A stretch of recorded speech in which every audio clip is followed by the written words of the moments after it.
Peace and blessings, Queen's Life Beauties. I hope you had a great weekend.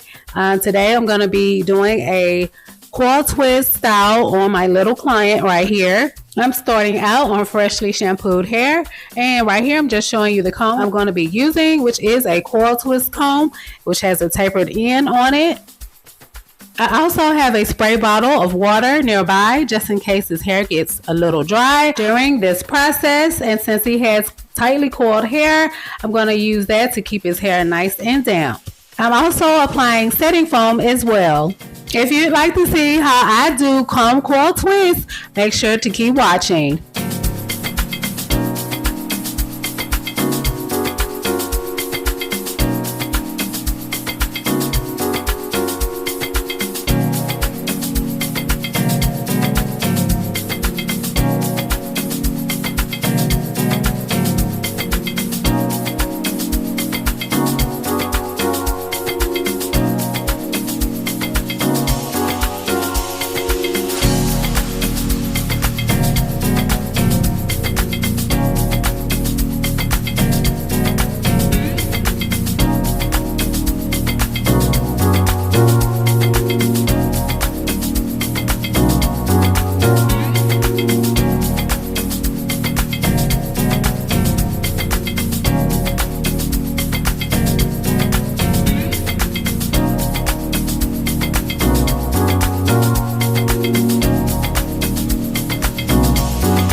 This is pretty much the end of the hairstyle. I did the same thing all over his head. And this is the final look. This is a low maintenance hairstyle. He's ready for his brand new school week. All he has to do is wrap it up at night with a scarf or a do-rag. You guys, I want to say thank you for your continued support on my channel. I want to say hello to all of my new and returning supporters. I'm so very happy to have you here on this journey with me. And since you stuck around to the end, it means you like the video. Make sure to hit that like button and subscribe. Don't miss out on a video whenever I post by hitting the notification bell. Alright, you guys, this is the end of the video. I want you to have a great day and a blessed week ahead.